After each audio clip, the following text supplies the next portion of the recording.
Hello student, good afternoon, नमस्कार। कैसे हैं आप सभी? Hope you are doing well. सब अच्छे होंगे, मस्त होंगे। चलिए, आज के लेक्चर में हम जानेंगे एसिड बेस इम्बैलेंस के बारे में। एसिड बेस इम्बैलेंस आपका क्या है, what is acid base imbalance, then causes of respiratory acidosis. Respiratory acidosis का क्या रीजन होता है, किस कारण से आपको होता है, उसके बारे में हम देखेंगे।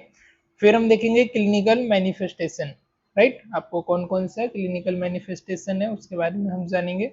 और डायग्नोस्टिक एवेल्युएशन के बारे में भी हम यहाँ पर समझेंगे, क्या क्या आप यहाँ पर डायग्नोस कर सकते हो। फिर मेडिकल मैनेजमेंट एंड फाइनली हम देखेंगे what is nursing management. Nursing का आपका ऐसे क्या रोल होगा ना, right. So let's begin start.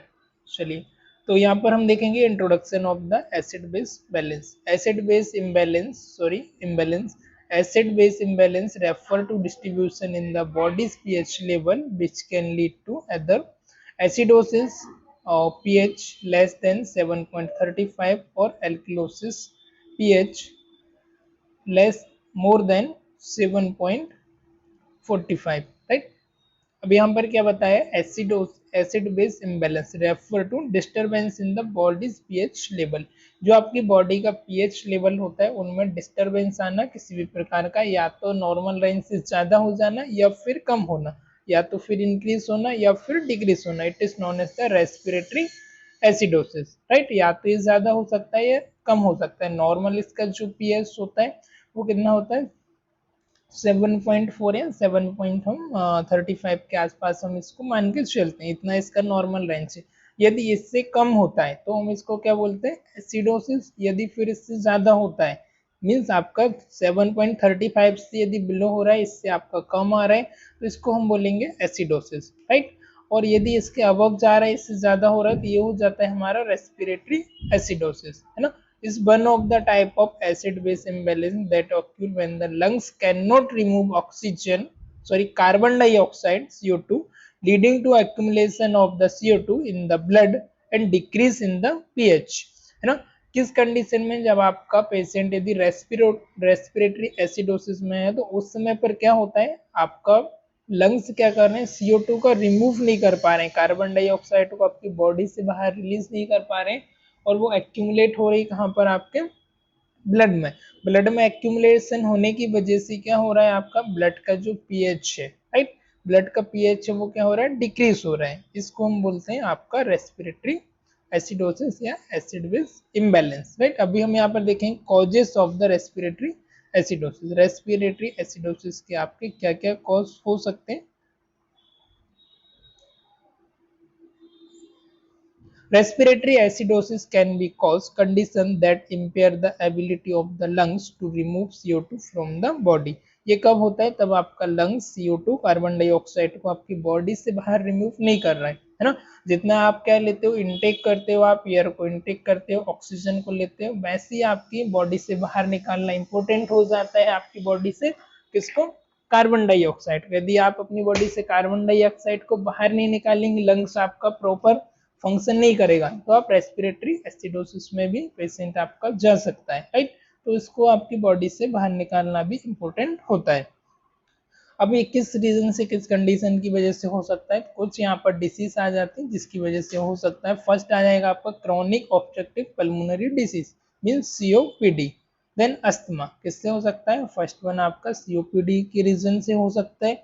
Other आपका अस्थमा ऑन एक्सर्शन की वजह से भी हो सकता है, एक्सर्वेशन। सीवियर निमोनिया की वजह से भी हो सकता है। ड्रग ओवरडोज, जैसे ओपोइड वगैरह आपने एक्सेसिव अमाउंट में लिया हो, ओवरडोज लिया हो, उस रीजन की वजह से भी आपको हो सकता है। चेस्ट ट्रामा, यदि आपको चेस्ट में कोई भी ट्रामा हुआ हो, ब्लड इंजुरी हुई हो, जिससे कि आपके रिब्स केज और आपकी लंग्स पर इंजुरी हुई हो, उस रीजन की वजह से भी आपको ये हो सकता है, right.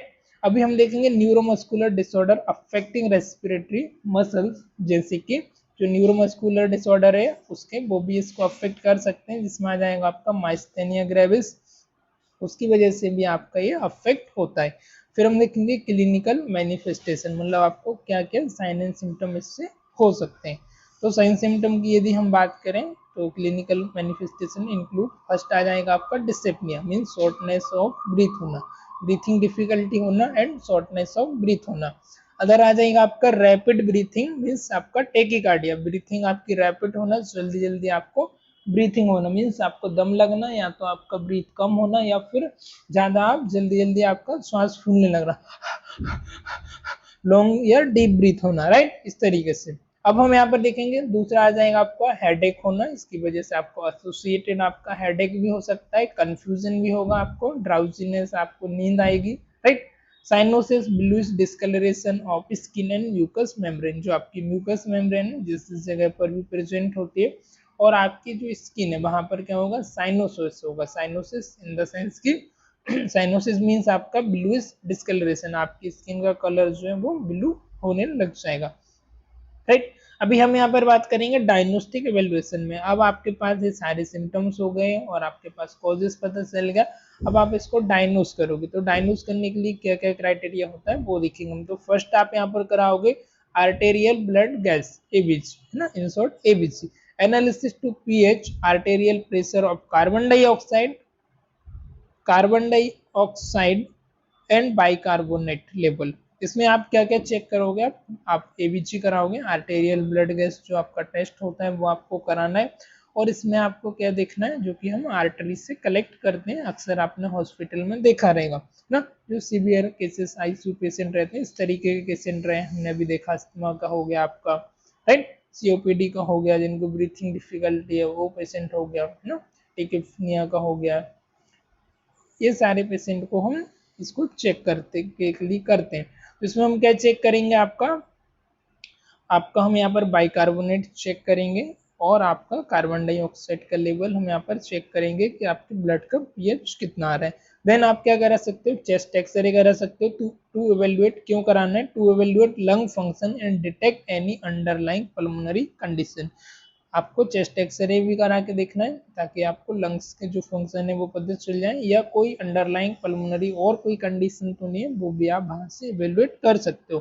Pulmonary function test, PFT, to assess the lung function and capacity, PFT test आप करा सकते हो, पल्मोनरी फंक्शन टेस्ट, जिससे आप असिस्ट कर सकते हो लंग का कैपेसिटी क्या है, राइट। स्पायरोमीट्री भी आप पेशेंट को सजेस्ट कर सकते हो। अब हम यहाँ पर देखेंगे मेडिकल मैनेजमेंट, आपका डायग्नोस हो गया, अभी हम मेडिकल मैनेजमेंट, आपको मेडिकल मैनेजमेंट कैसे करना है।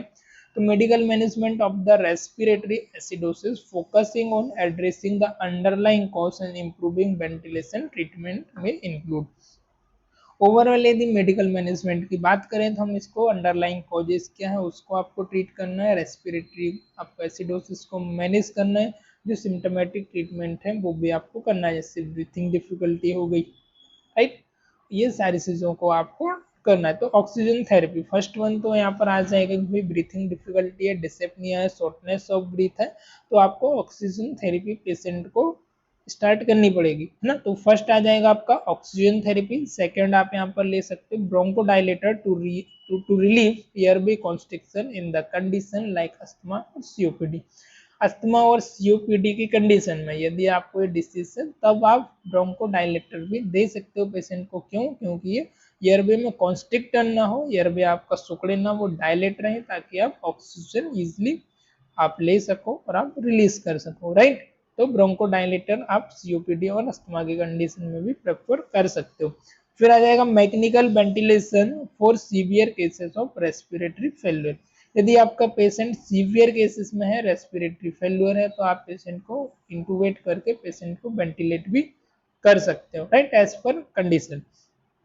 Treating underlying infection with antibiotic, other आपको क्या करना है, अंडरलाइंग जो भी इन्फेक्शन है उसको आपको एंटीबायोटिक से ट्रीट करना है, राइट, क्योंकि अब जो एल्वियोलाई हो गई हमारी लंग्स की जो कि फंक्शनल यूनिट होती है, तो वो उसको अफेक्ट करता है ना, उसको डैमेज कर दिया, नेक्रोस कर दिया, तो वहां पर हमको बैक्टीरिया वायरस को भी डिस्ट्रॉय करना पड़ेगा, एंटीबायोटिक की भी हम यहाँ पर हेल्प ले सकते हैं। एड्रेसिंग पेन और anxiety reducing respiratory effort, right, दूसरा क्या कर सकते हैं, पेन हो रहा है पेशेंट को, एंजाइटी हो रही, तो उसको रिड्यूस करने के लिए हम अनदर एफर्ट ट्रीटमेंट या मैनेजमेंट भी कर सकते हैं। तो आई होप इतना आपको मेडिकल मैनेजमेंट क्लियर हुआ होगा। अंडरलाइंग कॉजेस को फाइंड आउट करना है, उसका आपका ट्रीट करना है, क्या क्या किस रीजन की वजह से हो रहा है, पेन मैनेजमेंट करना है, सिम्टोमेटिक मैनेजमेंट करना है, ऑक्सीजन थेरेपी देना है पेशेंट को, ब्रोंकोडाइलेटर आप पेशेंट को दे सकते हो सीओपीडी और अस्थमा की कंडीशन में। यदि सीवियर आपका आपका फेल्यूर है, रेस्पिरेटरी फेल्यूर, तो आप पेशेंट को इंटूबेट करके वेंटिलेट भी कर सकते हो। अदरवाइज आपका हाँ नेबुलाइज भी आप प्रेफर कर सकते हो कुछ कुछ केसेस में। और यदि पेशेंट आपका सीवियर केसेस में है तो आप उससे ये वेंटिलेट भी कर सकते हो, राइट। या तो फिर ऑक्सीजन मास्क से, नेजल कैनुला से भी कभी कभी हो जाता है, राइट काम। अभी हम देखेंगे नर्सिंग मैनेजमेंट। आपका नर्सिंग मैनेजमेंट का इसमें क्या रोल होगा नर्स का, ऐसे nurse. Nursing management for patient with the respiratory acidosis involve, जैसे कि मॉनिटर वाइटल साइन, आपको वाइटल साइन मॉनिटर करना है। ये तो आपको हर डिसीज में वाइटल साइन, फिजिकल एग्जामिनेशन, है ना, ये टोटल आपको तो मॉनिटर करना ही है। और आप इसमें क्या फोकस करोगे, स्पेशल वाइटल साइन मॉनिटर करना, including respiratory rate, pulse oximetry और एबीसी। क्या क्या आप ट्रैक करोगे, रेस्पिरेटरी रेट, पेशेंट का रेस्पिरेशन रेट क्या चल रहा है, पल्स ऑक्सीमीटर, पल्स क्या है, और एबीसी को आपको स्पेशली ट्रैक करना होता है, राइट। चलिए, तो फिर अगला आप देखोगे assessing respiratory status regularly including lung sound and effort. दूसरा आप क्या करोगे, असिस्ट करोगे आपका respiratory assisting respiratory status regularly including lung sound, है ना।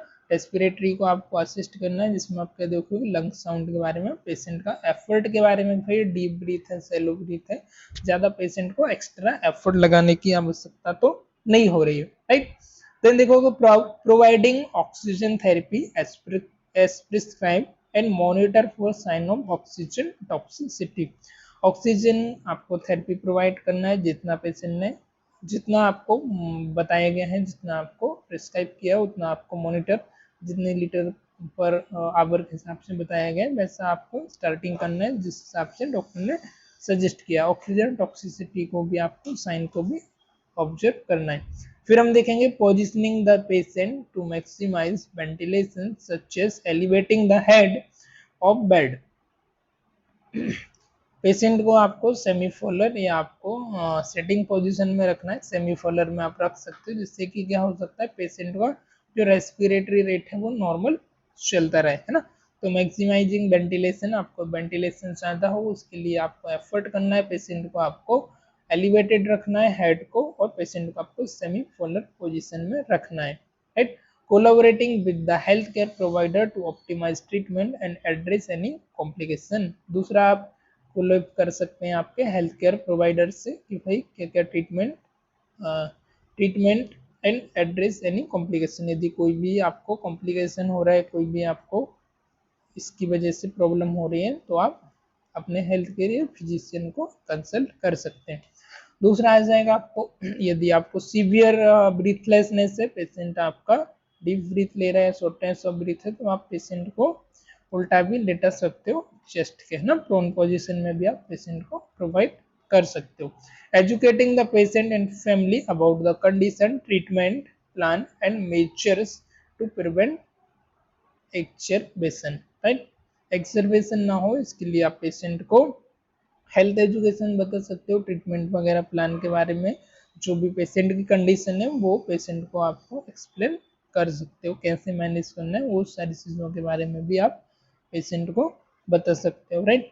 तो this component from the comprehensive approach to understanding and managing respiratory acidosis from both medical and nursing perspective, है ना। ये मेडिकल और नर्सिंग दोनों पर्सपेक्टिव से आप इसको अप्रोच जो है उसको फॉलो करके आप मेंटेन कर सकते हो, पेशेंट को आप मैनेज कर सकते हो, राइट। सो हम इसे सम ऑफ कर लेते हैं।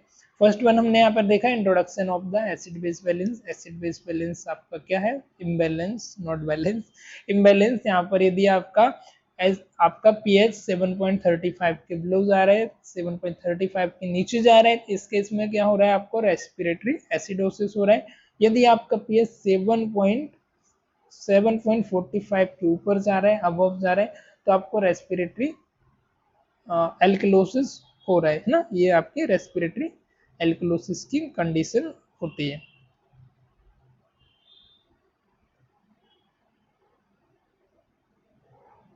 इस कब होता है आपको रेस्पिरेटरी एसिडोसिस, जब आपका लंग्स जो है CO2 कार्बन डाइऑक्साइड को आपकी बॉडी से रिलीज नहीं कर पाता है, और वही कार्बन डाइऑक्साइड आपके ब्लड में इन्वॉल्व हो जाती है, आपके ब्लड में एक्यूमुलेट हो जाती है, एक्सेसिव अमाउंट हो जाता है और ये आपके पीएच को इंक्रीज कर देती है। इस रीजन से आपको एसिडोसिस हो जाता है,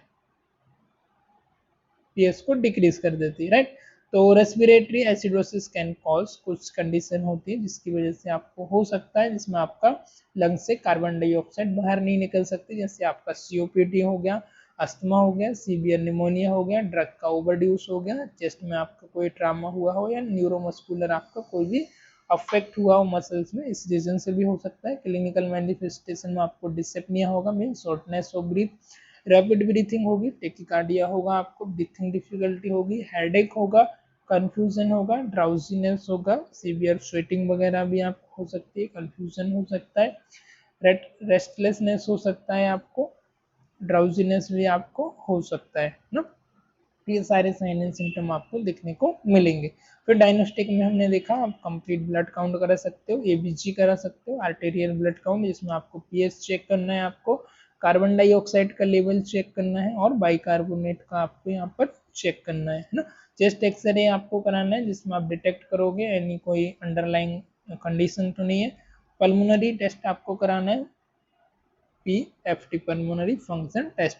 मेडिकल मैनेजमेंट आपको अंडरलाइंग कॉजेस को ट्रीट करना है, सिम्टोमेटिक ट्रीट करना है, पेन को मैनेज करना है, एंजाइटी और आपको स्ट्रेस को मैनेज करना है, राइट। तो ऑक्सीजन थेरेपी आप प्रोवाइड कर सकते हो, ब्रोंकोडायलेटर भी आप दे सकते हो इन केस ऑफ सीओपीडी और अस्थमा की केसेस में। मैकेनिकल वेंटिलेशन इंट्यूबेशन भी आप पेशेंट को कर सकते हो, राइट, और एंटीबायोटिक भी आपको मैनेजमेंट कर सकते हो, राइट। चलिए, तो आज के लेक्चर में फिलहाल इतनी, आज के लिए इतनी, मिलते हैं किसी और लेक्चर में, तब तक के लिए बाय बाय, टेक केयर।